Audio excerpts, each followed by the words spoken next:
Hello student, कैसे हैं आप लोग। अभी तक के इन्वर्स ट्रिग्नोमेट्रिक फंक्शंस में हम लोगों ने एक बात अच्छे से समझ ली यहाँ पर कि जितने भी आपके ट्रिग्नोमेट्रिक फंक्शंस हम लोगों ने पढ़े थे, उन सभी ट्रिग्नोमेट्रिक फंक्शंस का अगर मुझे इन्वर्स एग्जिस्ट कराना है तो हम उनको रेस्ट्रिक्टेड डोमेन में डील करते हैं, तभी हम उनके इन्वर्स को एग्जिस्ट करा सकते हैं।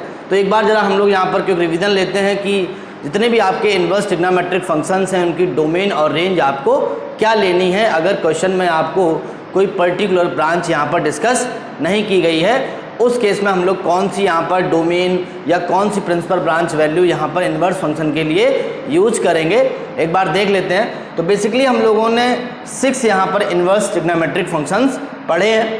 पहला आपका होता है y is equal to sine inverse x। ठीक है, हम लोगों ने पढ़ा था यहाँ पे कि जो y is equal to sine theta आपका होता है, ये साइन फंक्शन, ठीक है, इसका जो इन्वर्स फंक्शन है ये आपका साइन इनवर्स x होता है।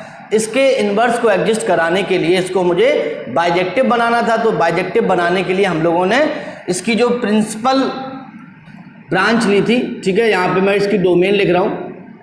तो इसकी जो डोमेन यहाँ पर होगी साइन इनवर्स x की, ये डोमेन आपकी ली जाएगी यहाँ पर x बिलोंग्स टू -1 to 1, ठीक है। और जो इसकी रेंज होगी ये आपकी प्रिंसिपल ब्रांच वैल्यू होगी, ठीक है। अगर आपको क्वेश्चन में जब भी इन्वर्स के क्वेश्चन की बात करेंगे और अगर वहाँ पर हम लोग साइन इनवर्स x का क्वेश्चन कर रहे हैं, उस केस में हमेशा ध्यान रखना है कि अगर आपको वहाँ पर साइन इनवर्स x की प्रिंसिपल ब्रांच या ब्रांच वैल्यू अगर आपको नहीं दे रखी है, उस केस में इसकी जो ब्रांच ली जाएगी it is always -π/2 to π/2 close interval, ठीक है। मतलब क्या है इसका मतलब है कि जो भी आपका साइन इनवर्स x है it is defined for all the values between -1 to 1 and close interval -1 to 1, ठीक है। मतलब x की आप जब भी कोई वैल्यूज -1 से 1 के बीच लेते हैं, उस केस में साइन इनवर्स x आपका एग्जिस्ट करेगा और इसकी जो वैल्यू आपकी होगी ये वैल्यू आपकी -π/2 से π/2 के बीच में आएगी, ठीक है। अगर आपको फंक्शन दिया गया है y is equal to cos inverse x, ठीक है, तो y is equal to cos inverse x ये आपका कोसाइन फंक्शन का इनवर्स फंक्शन होता है। इसको जब हम लोगों ने बाइजेक्टिव बनाया था तो हमें यहाँ पर ध्यान होगा कि जो आपने प्रिंसिपल ब्रांच ली थी वो आपकी थी 0 से π, ठीक है, और cos x की जो रेंज होती है ये आपकी -1 to 1 होती है। तो cos इनवर्स x की जो डोमेन होगी ये आपकी हो जाएगी -1 to 1 और इसकी जो रेंज होगी आपकी ये आपकी हो जाएगी 0 to π, ठीक है। ये आपकी प्रिंसिपल ब्रांच वैल्यूज मैं यहाँ पर लिख रहा हूँ, इन्हीं को जनरली हमें यूज करना है, ठीक है। तीसरा आपका जो फंक्शन होता है ये आपका होता है tan inverse x। y is equal to tan inverse x अगर आपका फंक्शन है, उस केस में इसकी जो डोमेन होगी ये आपकी होगी x belongs to R set of all real number, और इसकी जो ब्रांच होगी, जो प्रिंसिपल वैल्यू ब्रांच होगी जिसमें tan इनवर्स x की आपकी वैल्यूज लाई करेंगी, ये आपकी होगी ओपन इंटरवल -π/2 to π/2, ठीक है। ये हमारी tan इनवर्स x की प्रिंसिपल ब्रांच वैल्यू होती है। तो जब भी tan इनवर्स x की वैल्यू आएगी वो आपकी हमेशा इसी इंटरवल में से ही आएगी। अगर आपको यहाँ पर कोई भी ब्रांच मेंशन नहीं की गई है तो हमेशा ध्यान रखिएगा वैल्यू आपकी प्रिंसिपल ब्रांच वैल्यू से ही आती है, ठीक है। अगर कोई दूसरी ब्रांच मेंशन यहाँ पर कर रखी है तो उसके अकॉर्डिंग फिर हम लोग tan इनवर्स x के ग्राफ को समझ सकते हैं, देख लेते हैं। हम लोगों ने पिछले वीडियोस में इनको देखा भी है, तो उसके अकॉर्डिंग फिर हम लोग वहाँ पर वैल्यू tan इनवर्स x की निकालेंगे। नेक्स्ट जो आपका यहाँ पर फंक्शन है ये आपका होता है y is equal to cosec inverse x, ठीक है। तो जो कॉसिक इनवर्स x होता है ये आपका कॉसिक x का इनवर्स फंक्शन है। कॉसिक इनवर्स x की जो डोमेन होगी ये आपकी होगी x belongs to all real number except -1 to 1, ठीक है। मतलब -1 to 1 के बीच की कोई भी वैल्यू आप यहाँ पर इसकी डोमेन में नहीं लेंगे, या हम लोग बोल सकते हैं जो कॉसिक इनवर्स x है ये आपका -1 से 1 के बीच में डिफाइन नहीं होगा, ठीक है ना।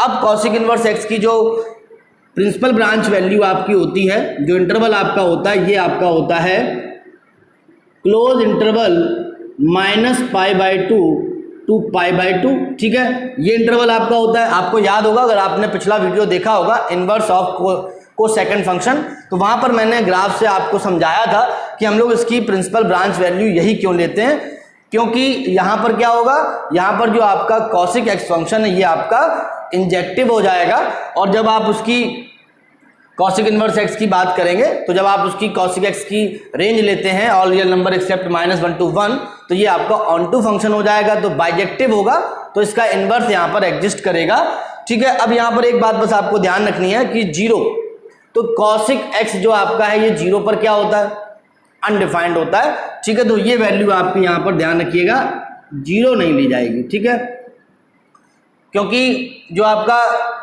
साइन 0 होता है वो आपका 0 होता है, तो उसका जो रेसिप्रोकल होगा ये आपका अनडिफाइंड होगा। तो ध्यान रखिएगा जो कॉसिक इनवर्स एक्स की रेंज होगी ये आपकी -π/2 से π/2 क्लोज इंटरवल एक्सेप्ट 0 को हम लोग यहाँ पर इंक्लूड नहीं करेंगे। नेक्स्ट जो आपका इनवर्स फंक्शन था ये आपका था सेक इनवर्स एक्स, ठीक है। तो सेक इनवर्स एक्स आपका है, इसकी भी जो डोमेन है ये आपकी all real number except -1 to 1, all the values between -1 to 1। तो सेक इनवर्स एक्स भी आपका जो डिफाइन होता है वो आपका इन सभी एक्स के लिए डिफाइन होता है, यानी कि -1 और 1 के बीच की किसी भी वैल्यू के लिए आपका सेक इनवर्स एक्स डिफाइन नहीं होगा।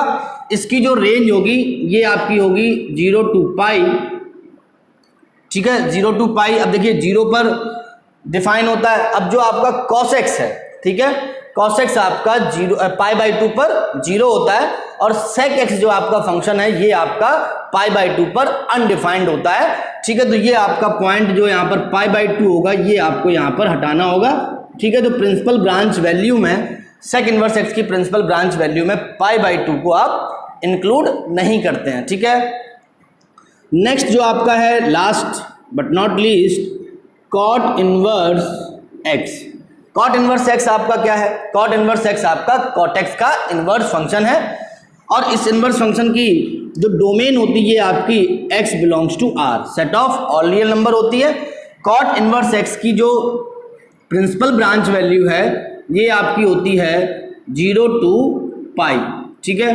अब यहाँ पर भी वही बात है कि जो कॉट एक्स आपका है, कॉट एक्स आपका देखिए tan x आपका 0 पर क्या होता है, tan x आपका जो है वो 0 पर 0 होता है, ठीक है। तो cot x वहां पर क्या होगा, अनडिफाइंड होगा, तो cot x आपका 0 पर और पाई पर अनडिफाइंड होगा।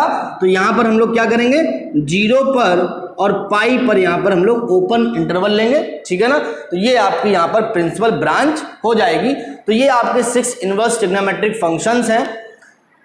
क्वेश्चन में जब भी आपको ब्रांच मेंशन नहीं कर रखी है उस केस में हमेशा हमें principal branch values inverse function की इन्हीं में से लेनी है, ठीक है। और दूसरी बात, जितने भी आपके इनवर्स फंक्शन है ये आपके इन्हीं करस्पॉन्डिंग डोमेन के लिए डिफाइन होते हैं, ठीक है ना। तो ये आपके 6 इनवर्स ट्रिग्नोमेट्रिक फंक्शन थे। इनको डिटेल में मैंने पिछले वीडियोज में आपको अच्छे से समझा रखा है।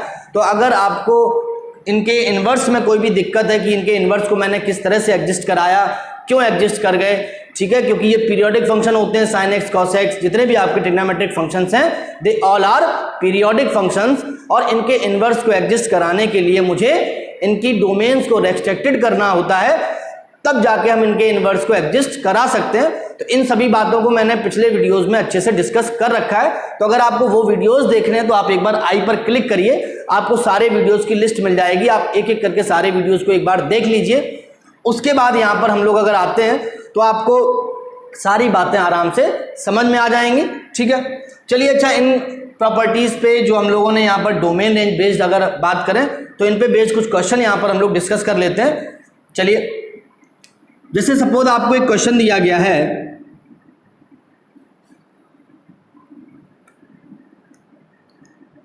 Sine inverse 1/2 plus cos inverse 1/2, ठीक है। मुझे इसे सिंप्लीफाई करना है, इसकी वैल्यू आपको बतानी कि क्या होगी, ठीक है। तो देखिए यहाँ पर जब भी हम इनको सिंप्लीफाई करते हैं तो ये छोटे क्वेश्चंस हैं। यहाँ पर अगर हम लोग सही से, अगर आपको principal branch values corresponding domain अगर आपको यहाँ पर याद है तो इस तरह के क्वेश्चन को आप बहुत जल्दी कर सकते हैं, ठीक है। तो यहाँ पर देखिए साइन इनवर्स 1/2, साइन इनवर्स 1/2 की वैल्यू क्या होगी, वो एक एंगल होगा जिस पर साइन थीटा की वैल्यू आपकी 1/2 होती है, और वो एंगल आपका प्रिंसिपल ब्रांच वैल्यू में लाई करना चाहिए, रेंज ऑफ साइन इनवर्स में लाई करना चाहिए, मतलब -π/2 से π/2। ठीक है, तो ये वैल्यू बताइए क्या होती है। तो ये जो आपकी वैल्यू होती है ये आपकी होती है π/6।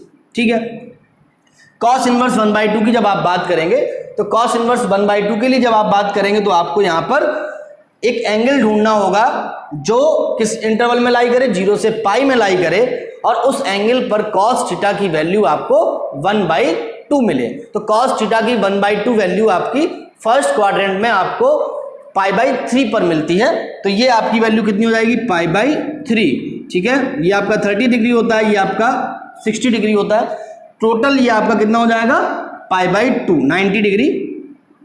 ठीक है, तो बड़ी आसानी से हम लोग यहाँ पर इस तरह के क्वेश्चन को कर सकते हैं। चलिए एक क्वेश्चन और देखते हैं। यहाँ पर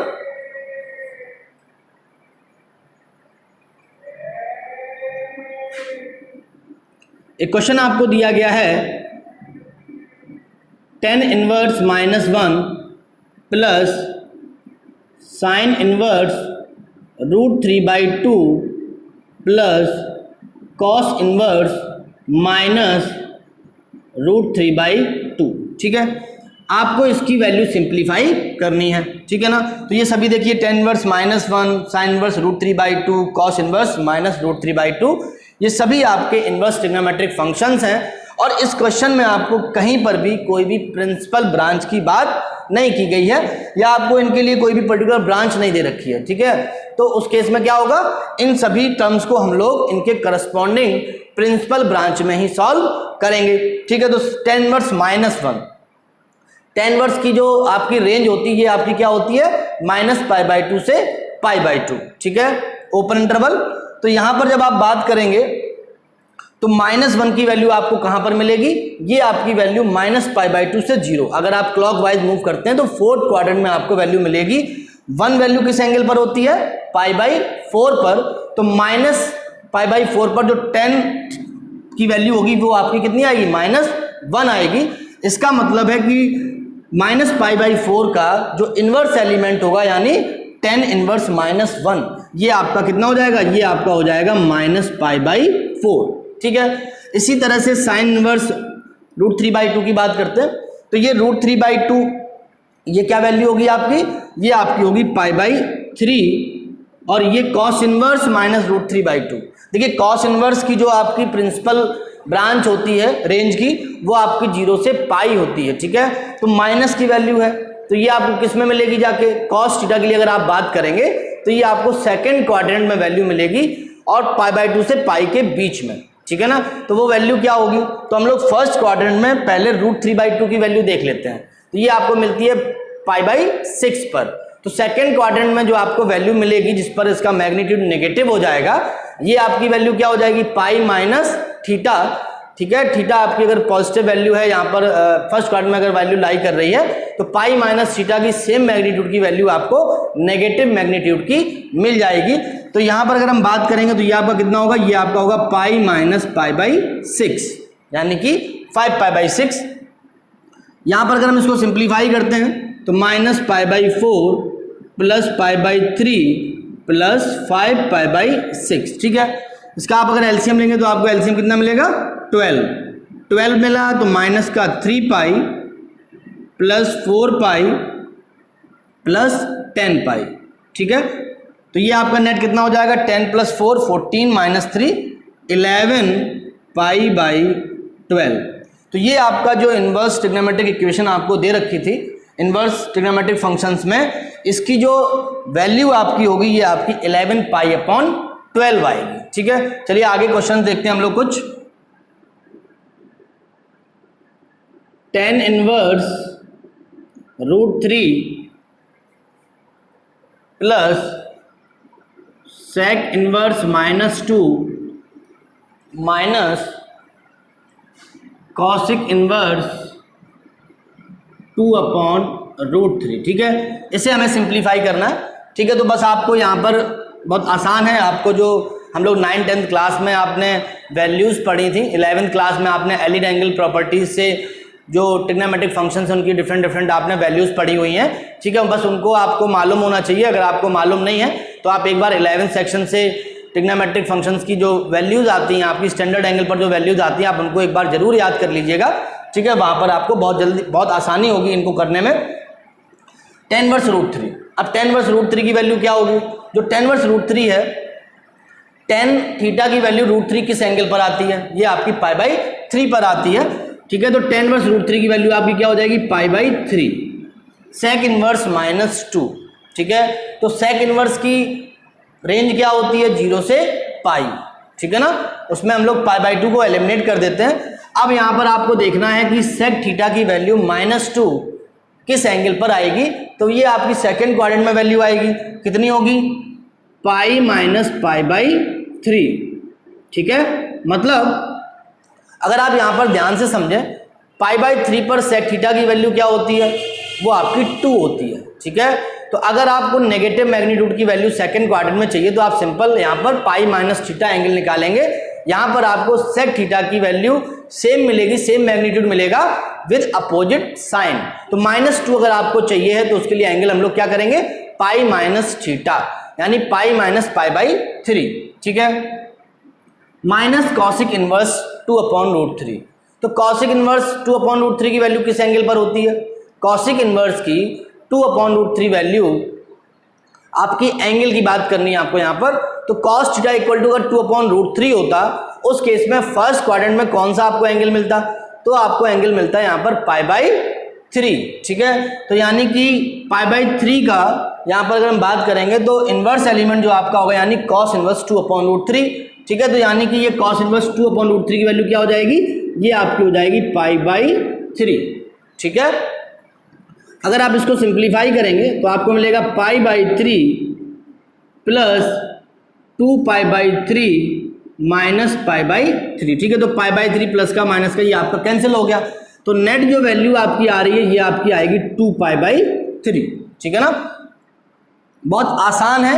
अगर आपने पिछले सारे वीडियोस को ध्यान से देखा है तो आपको ये बात दिमाग में सेट रहेगी कि इनकी प्रिंसिपल ब्रांच वैल्यूज क्या है।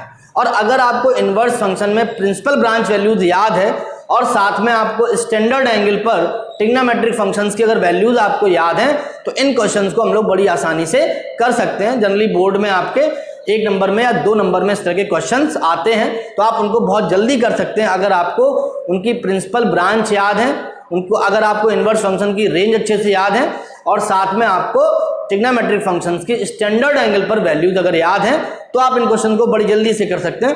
चलिए क्वेश्चन और देखते हैं।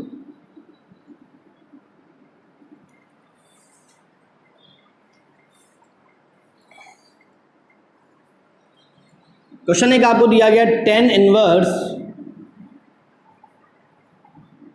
2 cos 2 sin इनवर्स 1/2, ठीक है। देखिए ये आपको एक टर्म दे रखा है in terms of inverse function.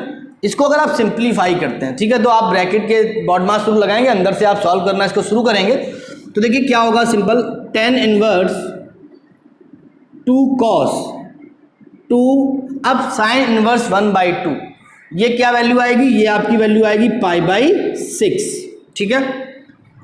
यहां से क्या होगा, ये आपका देखिए tan इनवर्स 2 cos π/3 हो जाएगा, ठीक है। अब cos π/3 की वैल्यू क्या होती है? cos π/3 की वैल्यू होती है आपकी 1/2। 1/2 यहाँ रखेंगे आप, तो आपको मिलेगा tan इनवर्स 1, ठीक है। अब tan इनवर्स 1 की वैल्यू क्या है? ये आपकी होती है π/4, ठीक है। तो यहाँ पर आप लोग आराम से क्वेश्चन को कर सकते हैं। एक और क्वेश्चन देख लेते हैं। ये क्वेश्चंस आपके एग्जाम में आए हुए हैं या इस तरह के क्वेश्चंस आपके एग्जाम में आए हुए हैं, इसीलिए मैं इन क्वेश्चन को यहाँ पर आपको डिस्कस करा रहा हूँ। तो आप ध्यान से क्वेश्चन यहाँ पर देख लीजिए, इसके बाद अपनी एनसीईआरटी से और आरडी शर्मा से आप क्वेश्चंस लगा सकते हैं। और अगर आपको किसी भी क्वेश्चन में कोई भी डाउट है तो आप मुझे कमेंट कर सकते हैं, आपको तुरंत उसका सॉल्यूशन मिल जाएगा। अगर क्वेश्चन थोड़ा डिफिकल्ट लेवल का होगा तो हम उसको एक वीडियो के थ्रू आपको यहाँ पर प्रोवाइड करा देंगे। अगर आपने इनवर्स ट्रिग्नोमेट्रिक फंक्शंस में इन सभी फंक्शंस की अगर आपने डोमेन और रेंज को अच्छे से याद कर रखा है तो ध्यान रखिएगा, हम लोग हमेशा जब भी क्वेश्चन में अगर ब्रांच मेंशन नहीं है तो हम लोग उनकी प्रिंसिपल ब्रांच वैल्यू को ही यहाँ पर यूज़ करते हैं, ठीक है। तो अभी तक जो हमने यहाँ पर क्वेश्चंस आपको कराए हैं उन क्वेश्चंस में आपने देखा कि हम लोग बड़ी आसानी से उन क्वेश्चंस को कर सकते हैं। अब इसके बाद इनवर्स ट्रिग्नोमेट्रिक फंक्शंस में कुछ आगे प्रॉपर्टीज आती हैं, चलिए उन प्रॉपर्टीज को एक बार देख लेते हैं। इनवर्स ट्रिग्नोमेट्रिक फंक्शंस प्रॉपर्टीज, ठीक है। तो अगर इन प्रॉपर्टीज में हम बात करें तो सबसे पहली हमारी जो प्रॉपर्टी यहाँ पर है वो आपकी है जो आपके ट्रिग्नोमेट्रिक फंक्शंस होते हैं, ठीक है, sine theta, cos theta, tan theta, sec theta, cosec theta और कॉट थीटा, और इनके जो हम लोगों ने रेस्ट्रिक्टेड डोमेन में इन्वर्स निकाले हैं, sine inverse x, cos inverse x, tan inverse x, sec inverse x, cosec inverse x और सेक इन्वर्स एक्स, ठीक है। तो सबसे पहली प्रॉपर्टी जो आपकी यहाँ पर बनती है वो बनती है इनकी करस्पॉन्डिंग। अगर हम इन फंक्शंस का कॉम्पोजिशन करते हैं तो वहाँ पर कुछ इंपॉर्टेंट प्रॉपर्टीज बनती हैं, एक बार देख लेते हैं। देखिए, अगर आप यहाँ पर साइन इनवर्स साइन थीटा की बात करते हैं तो ये आपको मिलेगा एक identity function theta where theta belongs to domain of sine theta, ठीक है। तो प्रिंसिपल ब्रांच में हमेशा बताना है आपको थीटा बिलोंग्स टू -π/2 टू π/2, ठीक है। सेकंड आपकी जो प्रॉपर्टी है ये आपकी बनेगी कॉस इनवर्स कॉस थीटा, ये आपका होगा theta where theta belongs to domain of cos theta principal branch में, ये आपका होता है 0 to π। थर्ड आपकी जो प्रॉपर्टी है ये आपकी है टेन इनवर्स टेन थीटा, और ये आपका होता है theta belongs to -π/2 to π/2 open interval, ठीक है। नेक्स्ट है कॉसिक इनवर्स कॉसिक थीटा, ये भी आपका थीटा होता है, और इस केस में जो थीटा होगा तो कॉसिक थीटा की प्रिंसिपल ब्रांच, तो कॉसिक थीटा की प्रिंसिपल ब्रांच आपकी होती है -π/2 टू π/2 एक्सेप्ट 0, तो 0 को यहाँ पर इंक्लूड नहीं किया जाता है। तो ध्यान रखिएगा कॉसिक थीटा की जो इन्वर्स की बात जब हम करते हैं तो उसमें जो प्रिंसिपल ब्रांच आप लेते हैं वो आपकी होती है -π/2 से π/2 एक्सेप्ट 0। तो ये आपका यहाँ पर ध्यान रखिएगा कॉसिक इनवर्स कॉसिक थीटा आपका थीटा होगा, एक आइडेंटिटी फंक्शन होगा, ये आपका हो जाएगा थीटा जब आपका -π/2 से π/2 के बीच में लाई करेगा, ठीक है, 0 पर हमारा डिफाइन नहीं होता। नेक्स्ट है सेक इनवर्स सेक थीटा, तो ये आपका थीटा होता है, थीटा सेक थीटा की आपकी प्रिंसिपल ब्रांच क्या होती है, तो ये आपकी थीटा बिलोंग्स टू 0 to π, ठीक है। यहाँ पर हम लोग π/2 को एलिमिनेट करते हैं क्योंकि सेक थीटा हमारा π/2 पर अनडिफाइंड होता है। लास्ट बट नॉट लीस्ट ये आपका होता है कॉट इनवर्स कॉट थीटा, ये आपका हो गया थीटा, थीटा की जो आपकी प्रिंसिपल ब्रांच ली जाती है वो आपकी होती है बिलोंग्स टू 0 to π, ठीक है। 0 पर आपका जो कॉट थीटा है अनडिफाइंड होता है, पाई पर भी आपका जो कॉट थीटा ये अनडिफाइंड होता है, तो इसकी जो प्रिंसिपल ब्रांच आपकी होती है वो 0 से पाई होती है, ठीक है। तो ये आपकी यहाँ पर जब हम लोग साइन इनवर्स का साइन थीटा के साथ कॉम्पोजिशन करते हैं तो आपको वहाँ पर एक आइडेंटिटी फंक्शन मिलता है, और वो आइडेंटिटी फंक्शन जो आपका होगा वो केवल करस्पॉन्डिंग डोमेन में डिफाइन होगा। इस तरह से हम लोग इन प्रॉपर्टीज को यहाँ पर यूज कर सकते हैं। जरा इन प्रॉपर्टीज पे बेस्ड हम लोग कुछ क्वेश्चन यहाँ पर देखते हैं। देखिए जरा, सपोज अगर आपको यहाँ पर दिया गया है साइन ऑफ साइन π/3, ठीक है, साइन इनवर्स साइन π/3। अगर आपको इसको सिंप्लीफाई करना है तो आपको सिंपल केवल ये प्रॉपर्टीज याद होनी चाहिए। तो आप यहाँ पर साइन इनवर्स साइन की बात जब करेंगे तो आपको मालूम है कि ये एक दूसरे के क्या है, इनवर्स फंक्शन है। तो साइन इनवर्स साइन π/3 ये क्या हो जाएगा आपका, ये आपका π/3 हो जाएगा, क्योंकि π/3 जो आपका है ये हमारा प्रिंसिपल ब्रांच में लाई कर रहा है। एक और क्वेश्चन यहाँ पर देखते हैं। सपोज आपको यहाँ पर करना है साइन इनवर्स साइन 2π/3, ठीक है। अब यहाँ पर जो बात करेंगे कि जो आपका 2π/3 है, अगर इसकी हम लोग बात करें यहाँ पर, तो जो 2π/3 आपका, ये आपका साइन थीटा की प्रिंसिपल ब्रांच में बिलोंग नहीं कर रहा है, मतलब -π/2 से π/2 में बिलोंग नहीं कर रहा है। अब इस केस में हम लोग क्या करेंगे, तो इस केस में हमें केवल इतना देखना है कि साइन 2π/3 पर जो वैल्यू है, ये वैल्यू हमें इसके बीच में किस एंगल पर मिलेगी। तो देखिए साइन 2π/3, साइन 2π/3 आपका कहाँ जाता है, सेकेंड क्वाड्रेंट में, ठीक है। तो आप एलिड एंगल प्रॉपर्टी से इसको रिड्यूस कर सकते हैं। आप अगर यहाँ पर ध्यान दें तो साइन इनवर्स, साइन इसको आप लिख सकते हैं π-π/3, ठीक है। तो आपने देखा यहाँ पर जब हमने π-π/3 लिखा तो ये 2π/3 होता है। और एलिड एंगल प्रॉपर्टी क्या होती है, ये आपकी होती है साइन इनवर्स साइन π/3। अगर आपको याद होगा तो sine π-θ is equal to sine theta होता है, 11th में पढ़ा होगा आप लोगों ने। अब यहाँ पर देखिए, अब जो आपका ये एंगल है, ये आपका प्रिंसिपल ब्रांच में बिलोंग कर रहा है, तो ये वैल्यू आपकी हो जाएगी π/3, ठीक है। तो यहाँ पर हम लोग इसको आसानी से यहाँ पर कर सकते हैं। चलिए कुछ और क्वेश्चन देखते हैं।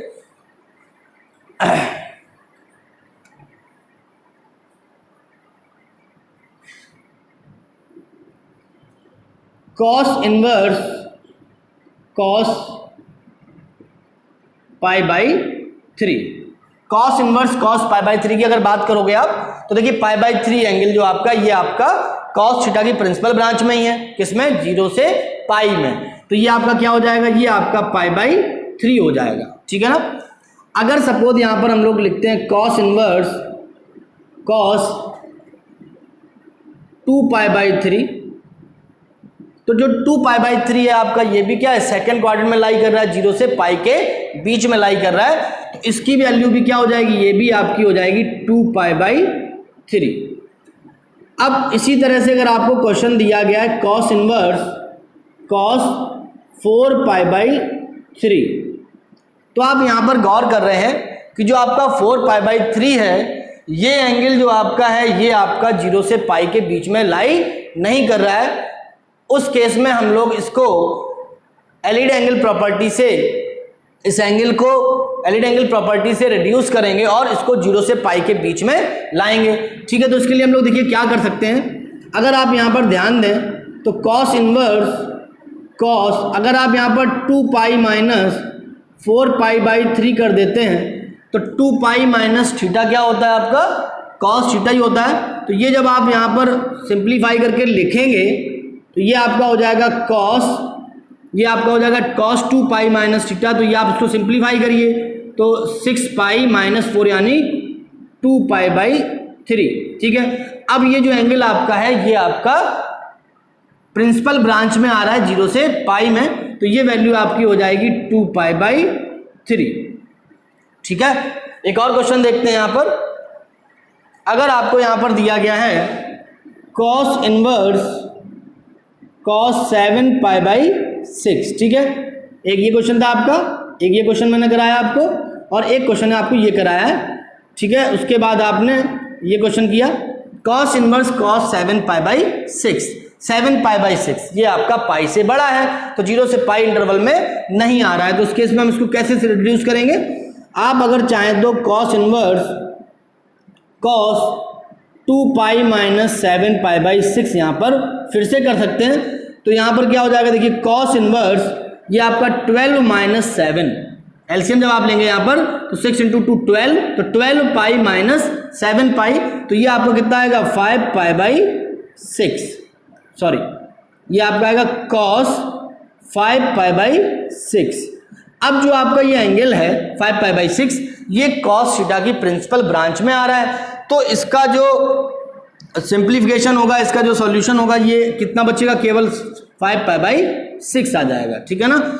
इसी तरह से हम लोग यहाँ पर इन प्रॉपर्टीज को यूज कर सकते हैं। तो जब भी आपको कोई भी क्वेश्चन यहाँ पर दिया जाएगा, और उसमें ध्यान रखिएगा अगर आपको कोई भी ब्रांच मेंशन नहीं कर रखी है, उस केस में आप हमेशा प्रिंसिपल ब्रांच को यूज करेंगे, ठीक है। तो ये प्रॉपर्टीज आपकी एग्जाम पॉइंट ऑफ व्यू से बहुत इंपॉर्टेंट है।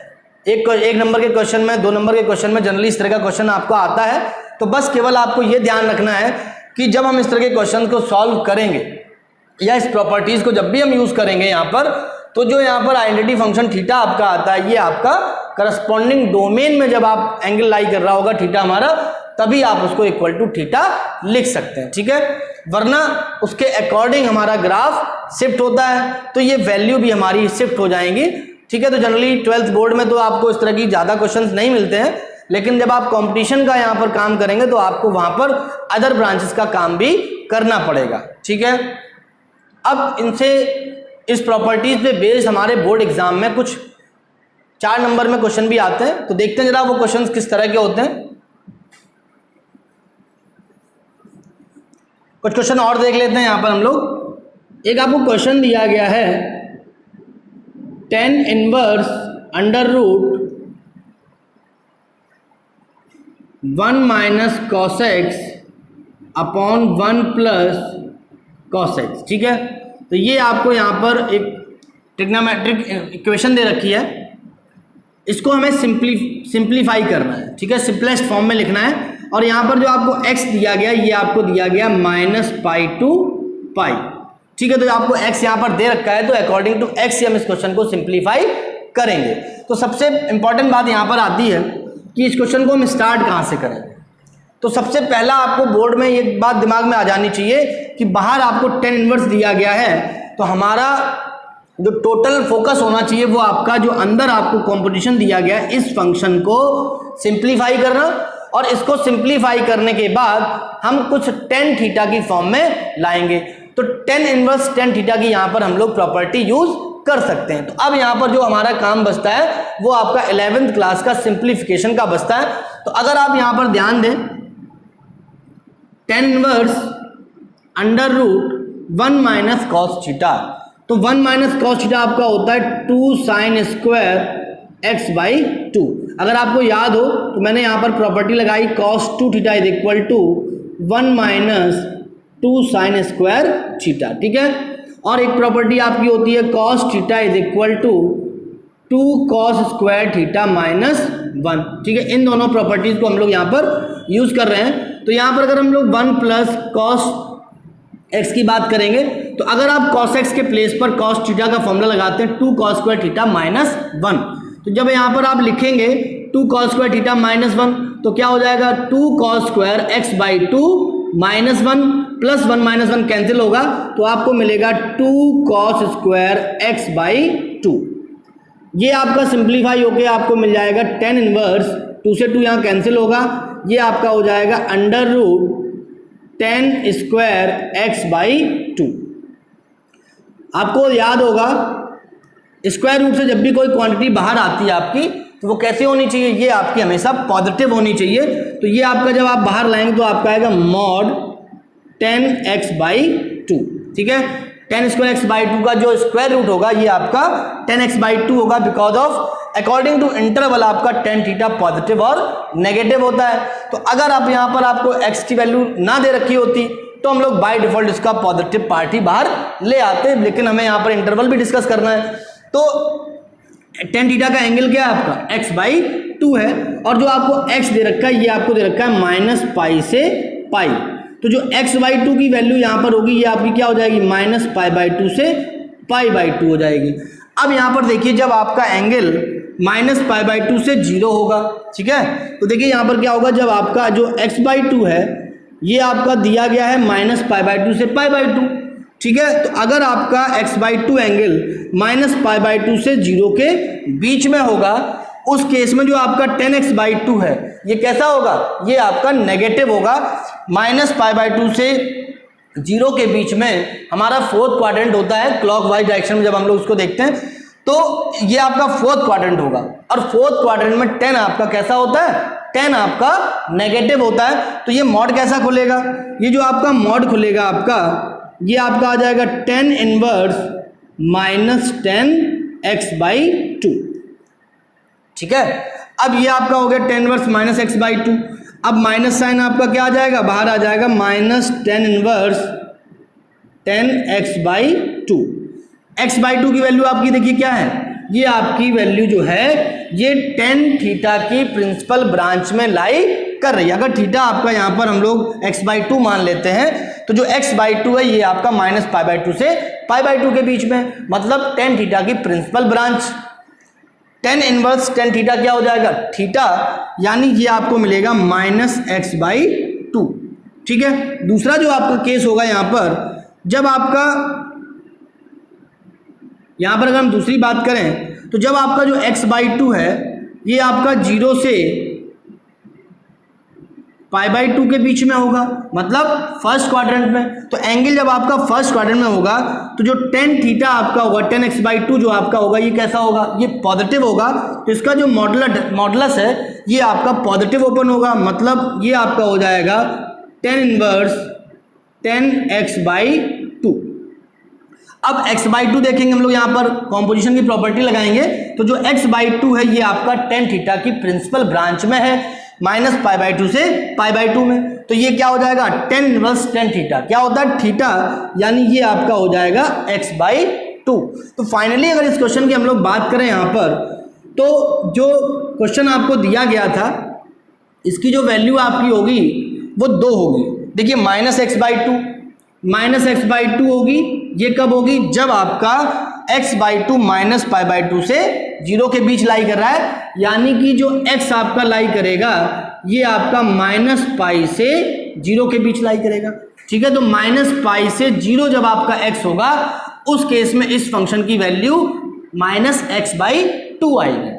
और जब आपका x/2 0 से π/2 लाई करेगा, यानी जो x है ये आपका 0 से पाई लाई कर रहा है, तो जब आपका x 0 से पाई लाई करेगा उस केस में जो आपकी वैल्यू आएगी ये आपकी आएगी x/2। अगर आप इसको fx मान लेते हैं कुछ, तो यानी कि इस fx की वैल्यू जो आपकी होगी ये -x/2 होगी जब x आपका -π से 0 के बीच में होगा, और x/2 होगी जब आपका x 0 से π के बीच में होगा। ठीक है। तो इंपॉर्टेंट फोकस यहां पर क्या होगा हमारा, जब भी हम कॉम्पोजिशन की प्रॉपर्टी यूज करते हैं तो अगर आपको क्या है tan इनवर्स बाहर लिखा हुआ था, अंदर आपको एक ट्रिग्नोमेट्रिक फंक्शन दिया गया है, तो ध्यान रखिएगा इन क्वेश्चंस को डील करने में हमेशा आपको एक बात फोकस करनी है कि जो tan इनवर्स फंक्शन आपको बाहर दिया गया है आप अंदर के ट्रिग्नोमेट्रिक फंक्शंस को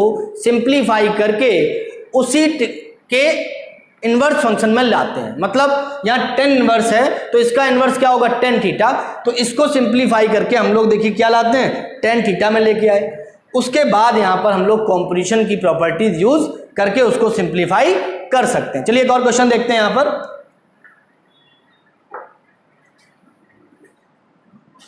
tan इनवर्स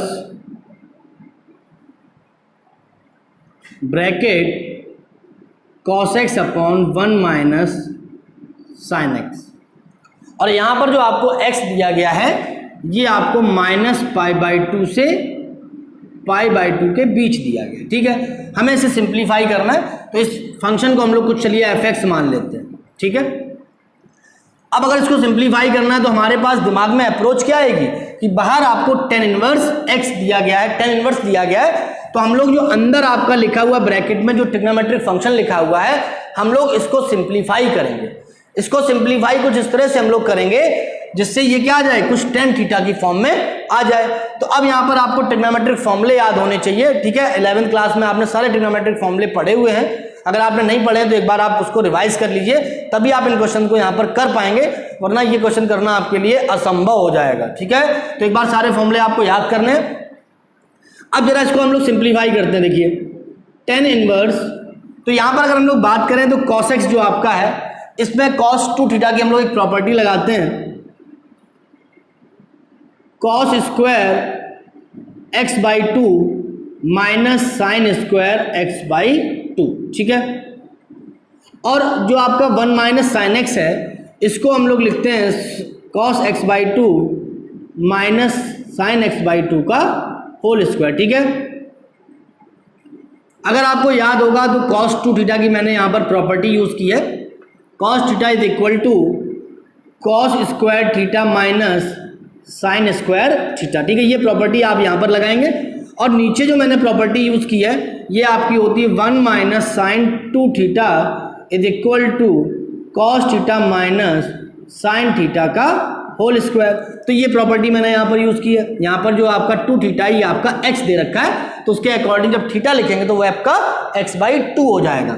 आगे देखते हैं, जब आप इसको सिंप्लीफाई करेंगे तो tan इनवर्स ये आपका a square minus b square ये आइडेंटिटी बन रही है, तो इसको हम लिख सकते हैं cos x/2 minus sine x/2 into cos x/2 plus sine x/2, और जो नीचे आपको दिया गया है ये आपका हो जाएगा cos x/2 minus sine x/2 का होल स्क्वायर। ठीक है, तो यहाँ पर आप ऑब्जर्व करेंगे आपका एक फैक्टर कैंसिल हो गया। ठीक है, cos x माइनस 2 का एक फैक्टर कैंसिल हो रहा है यहाँ पर। tan inverse cos x/2 plus sine x/2, ठीक है, अपॉन में आपका बचेगा cos x/2 minus sine x/2। जब भी आपको ये फॉर्म मिलती है हम इसको tan में कन्वर्ट करने के लिए cos थीटा से डिवाइड करते हैं। तो हम लोग यहाँ पर क्या करेंगे, tan इनवर्स जब आप इसमें cos x/2 से डिवाइड करेंगे न्यूमरेटर और डिनोमिनेटर को, तो आपको क्या मिलेगा 1 plus tan x/2 upon 1 minus tan x/2। अब देखिए यहाँ पर अगर हम लोग यहाँ पर 11th में हम लोगों ने एक फॉर्मूला पढ़ा हुआ है tan a प्लस बी का। tan a plus b is equal to क्या होता है, tan a plus b is equal to tan a plus tan b upon 1 minus tan a into tan b। तो यहाँ पर अगर हम लोग 1 के प्लेस पर tan π/4 लिख सकते हैं plus tan x/2 upon 1 minus tan π/4 into tan x/2। तो ये आपका कितना हो जाएगा, ये आपका फॉर्मूला बन गया tan inverse tan π/4 plus x/2 का। अब यहाँ पर देखिए tan inverse tan theta, theta की जो वैल्यू है वो आपकी है π/4 प्लस x/2।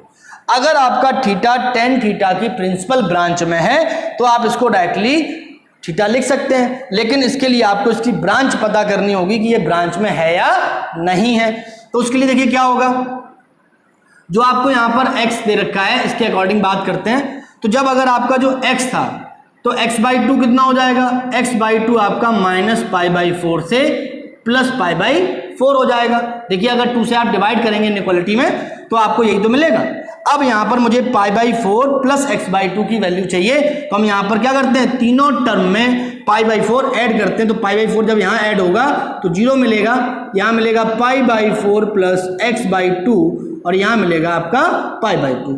इसका मतलब है ये जो वैल्यू है आपकी π/4 प्लस x/2, ये वैल्यू आपकी π/4 प्लस x/2, ये जो आपकी वैल्यू है ये आपकी tan थीटा की प्रिंसिपल ब्रांच माइनस π/2 से π/2 के बीच में ही है। जब 0 से π/2 के बीच में तो उसके बीच में तो बिल्कुल होगी। इसका मतलब है कि आप इसको सीधा सीधा यहाँ पर प्रॉपर्टी यूज कर सकते हैं, tan inverse tan theta is equal to theta. यहाँ पर ये आपका आ जाएगा π/4 प्लस x/2। ठीक है, तो यहाँ पर ध्यान रखिएगा जो हम लोगों ने प्रॉपर्टीज यहाँ पर पढ़ी हैं, कौन सी properties, sine inverse sine theta equal to theta होता है, दूसरा कॉस इनवर्स कॉस थीटा ये भी थीटा होता है, tan inverse tan theta theta होता है, cosec inverse cosec theta theta होता है, sec inverse sec theta theta होता है, cot inverse cot theta theta होता है विद करस्पॉन्डिंग डोमेन। जो आपकी ब्रांचेज होती हैं यहाँ पर उनके करस्पॉन्डिंग ही आपका थीटा होता है, वरना उसकी वैल्यू शिफ्ट हो जाएगी अकॉर्डिंग टू ब्रांच। जो भी आप वहाँ पर ब्रांच आपको दे रखी होगी उसके अकॉर्डिंग आपको फिर वहाँ पर वैल्यू को शिफ्ट करना होगा। ठीक है, तो इस तरह से हम लोग इन क्वेश्चन को डील कर सकते हैं। ज़्यादातर ये क्वेश्चन आपका 4 नंबर में सीबीएसई बोर्ड में आता है, तो इन क्वेश्चन को आप बड़ी आसानी से यहाँ पर कर सकते हैं, समझ सकते हैं। कोई भी दिक्कत अगर आपको है तो आप मुझे कमेंट कर सकते हैं। ठीक है, चलिए आगे देखते हैं। जो प्रॉपर्टीज अभी हम लोगों ने पढ़ी हैं यहाँ पर, साइन इनवर्स का कॉम्पोजिशन विद साइन थीटा के साथ में, या जो भी आपको इनवर्स ट्रिग्नोमेट्रिक फंक्शन दिया गया उसके ट्रिग्नोमेट्रिक फंक्शन के साथ में जो आपको कॉम्पोजिशन दिया होता है उसके करस्पॉन्डिंग हमें एक आइडेंटिटी फंक्शन मिलता है, और ये जो आपकी वैल्यू होती है, जो आइडेंटिटी फंक्शन यहाँ पर होगा, ये आपका किसके लिए एग्जिस्ट होता है? फॉर करस्पॉन्डिंग डोमेन, जो भी आपकी वहाँ पर ट्रिग्नोमेट्रिक फंक्शन की प्रिंसिपल ब्रांच ली जाएगी। ठीक है, अब यहाँ पर जब हम इस तरह के क्वेश्चन कुछ करते हैं तो वहाँ पर कुछ इंपॉर्टेंट एक्सप्रेशंस आपकी आती हैं जिनको यूज़ करके हम लोग क्वेश्चन को आसानी से डील कर सकते हैं। तो देखिए, जब भी आपको इनवर्स फंक्शन के साथ में कुछ एल्जेब्रिक एक्सप्रेशंस मिलती हैं like a square plus x square, तो हम लोग यहाँ पर x को a tan थीटा या a cot थीटा से रिप्लेस कर सकते हैं। तो यहाँ पर जब आप यहाँ पर x को a tan थीटा से या a cot थीटा से एक्सप्रेस करोगे तो यहाँ पर आपको एक ट्रिग्नोमेट्रिक आइडेंटिटी मिल जाएगी जिससे आपका टर्म रिड्यूस हो जाएगा। इसी तरह से आप a square minus x square की जब बात करेंगे तो जब भी ये एल्जेब्रिक एक्सप्रेशन आपको मिलेगी वहाँ पर हम लोग x को a साइन थीटा या a कॉस थीटा से रिप्लेस कर लेंगे। तो जब आप ऐसा सब्स्टिट्यूशन यहाँ पर करेंगे तो क्या होगा, आपको हमेशा वहाँ पर 1 माइनस साइन स्क्वायर थीटा या 1 माइनस कॉस स्क्वायर थीटा की आइडेंटिटी मिल जाएगी, जिससे हम लोग आगे क्वेश्चन को प्रोसीड कर सकते हैं। एक्स स्क्वायर माइनस ए स्क्वायर में, एक्स स्क्वायर माइनस ए स्क्वायर में हम लोग a सेक थीटा या x को a कॉसेक थीटा रिप्लेस करते हैं, सब्स्टिट्यूट करते हैं, जिससे आपका फंक्शन जो है एक ट्रिग्नोमेट्रिक आपको एक्सप्रेशन मिलेगी जो रिड्यूस हो जाएगी। अगर आपको कभी भी इनवर्स फंक्शन के साथ में under root a minus x upon a plus x या a plus x upon a minus x की फॉर्म दे रखी है तो हम लोग यहाँ पर क्या करते हैं कि x को a कॉस 2 थीटा से रिप्लेस करते हैं। जब आप x को a कॉस 2 थीटा से रिप्लेस करोगे तो यहाँ पर जो अंडर रूट के अंदर आपका टर्म बन जाएगा वो आपका बन जाएगा 1 minus cos 2 theta upon 1 plus cos theta, cos 2 theta, और ये आपका रिड्यूस होके 2 tan स्क्वायर थीटा आपका कैंसिल होगा, 2 कैंसिल हो जाएगा और केवल आपका बचेगा tan square theta. Cos 2 theta की हम लोग यहाँ पर आइडेंटिटीज यूज कर लेंगे। इसी तरह से अगर आपको a plus x a minus x दिया गया तो आपका बन जाएगा a 1 plus cos 2 theta upon 1 minus cos 2 theta, और ये आपका जब आप इसको सिंप्लीफाई करेंगे कॉस 2 थीटा की आइडेंटिटी यहाँ पर जब पुट करेंगे तो आपको मिल जाएगा कॉट स्क्वायर थीटा। अगर आपको कभी भी स्क्वायर रूट के अंदर एल्जेब्रिक टर्म दिया है a square minus x square upon a square plus x square, या आपको दिया गया a square plus x square upon a square minus x square, इस केस में हम लोग एक्स स्क्वायर को a square cos 2 theta substitute करेंगे, जिससे आपकी जो एल्जेब्रिक एक्सप्रेशन होगी ये आपकी एक ट्रिग्नोमेट्रिक एक्सप्रेशन में कन्वर्ट हो जाएगी और उसके बाद हम लोग यहाँ पर कॉस 2 थीटा की आइडेंटिटी लगाकर इसे रिड्यूस कर सकते हैं। ठीक है, तो देखते जरा एक क्वेश्चन देखते हैं इससे। जैसे आपको क्वेश्चन यहां पर दिया गया है tan इनवर्स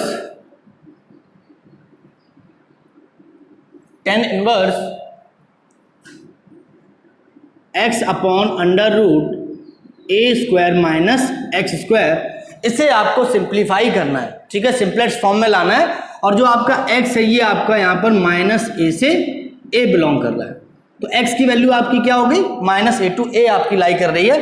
अब यहाँ पर अगर मुझे सिंप्लीफाई करना है इस टर्म को, यहाँ पर आपको इनवर्स फंक्शन tan इनवर्स दिया गया है और ये आपकी एक एल्जेब्रिक एक्सप्रेशन है। तो यहाँ पर हमें ऑब्जर्व करना है कि किस तरह से हम इसको tan थीटा में कन्वर्ट कर सकते हैं। तो अगर यहाँ पर आप क्या करें, आप यहाँ पर अगर let a is equal to sine theta, तो आप जब इसको सब्स्टिट्यूट करेंगे देखिए यहाँ पर तो आपको क्या मिलेगा, tan inverse a sine theta upon under root a square sine square theta, और ये फॉर्म आपकी रिड्यूस हो जाएगी tan इनवर्स a स्क्वायर आपका रूट से बाहर आएगा तो a आ जाएगा, तो a sine theta upon a square जब कॉमन लेके आप बाहर लाएंगे तो आपको a मिलेगा और अंदर आपका बन जाएगा 1 माइनस साइन स्क्वायर थीटा, और 1 माइनस साइन स्क्वायर थीटा क्या होता है आपका, कॉस स्क्वायर थीटा होता है।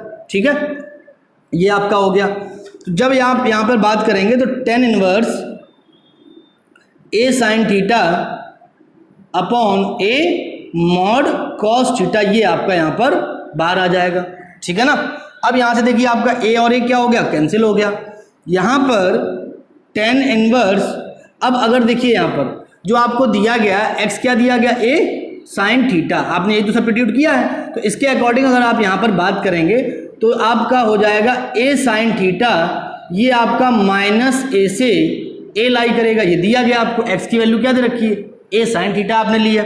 ठीक है ना, तो इसको हमने यहाँ पर इंटरवल में सब्स्टिट्यूट किया, तो यहाँ से जब a कैंसिल होगा तो आपका जो साइन थीटा होगा ये आपका आएगा -1 to 1, इसका मतलब जो थीटा आपका होगा ये आपका आएगा -π/2 से π/2, यानी कि -π/2 से 0 फोर्थ क्वाड्रेंट और 0 से π/2 फर्स्ट क्वाड्रेंट, ठीक है। अब थीटा अगर आपका इस इंटरवल में लाई कर रहा है तो जो cos थीटा आपका होगा ये कैसा होगा, ये फोर्थ क्वाड्रेंट में और फर्स्ट क्वाड्रेंट में पॉजिटिव होता है, तो ये आपका क्या हो जाएगा, sin theta upon cos theta. ये cos थीटा जो आपका यहाँ पर है ये पॉजिटिव होगा तो मॉड आपका कैसा खुलेगा, पॉजिटिव खुलेगा। तो ये आपका बन गया tan इनवर्स tan थीटा, ठीक है। अब यहाँ पर थीटा की अगर बात करोगे तो थीटा आपका कितना है, -π/2 से π/2। tan इनवर्स tan थीटा ये प्रॉपर्टी आप तभी लगा सकते हैं जब आपका थीटा tan थीटा की प्रिंसिपल ब्रांच में हो। तो थीटा आपका देखिए यहाँ पर जो गिवन है वो -π/2 से π/2 दिया गया है और tan थीटा की जो प्रिंसिपल ब्रांच हम लोग लेते हैं ये आपकी -π/2 से π/2 ही होती है। तो इसका मतलब ये क्या हो जाएगा, ये आपका हो जाएगा यहाँ पर थीटा, ठीक है। अब थीटा की वैल्यू जरा जो ओरिजिनल हमें क्वेश्चन दिया गया वो इन टर्म्स ऑफ x है, तो यहाँ से अगर हम लोग क्या करें, थीटा की वैल्यू निकालते हैं तो यहाँ से देखिए क्या हो जाएगा, आपका sin थीटा आपका हो जाएगा x/a और थीटा आपका यहाँ पर आ जाएगा sin इनवर्स x/a। तो यहाँ पर आप जो इस एक्सप्रेशन को सिंप्लीफाई करेंगे ये आपका आ जाएगा sin inverse x/a।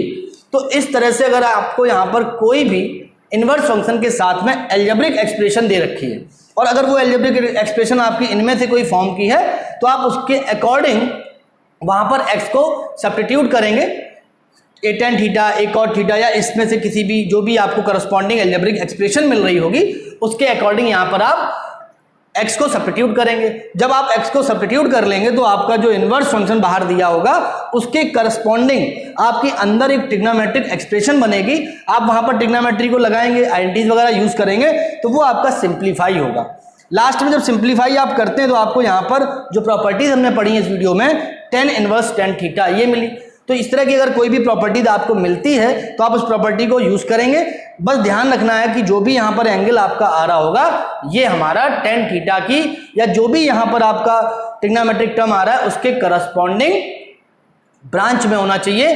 tan theta के केस में ये ब्रांच आपकी -π/2 से π/2 होती है, तो ये मैंने थीटा लिख लिया। बाद में जो भी आपने सब्स्टिट्यूशन किया है उस सब्स्टिट्यूशन से हम लोग थीटा की वैल्यू निकाल सकते हैं और जो भी आपका थीटा आ रहा है उसको आप यहाँ पर आराम से प्लेस कर सकते हैं, ठीक है। तो आज के इस वीडियो में हम लोगों ने कॉम्पोजिशन ऑफ इनवर्स फंक्शन और ट्रिग्नोमेट्रिक फंक्शन को पढ़ा। पहला पार्ट ये आपका था, ठीक है। हमने उसके एग्जाम्पल्स देखे। आज के वीडियो में यहीं तक। Thank you very much.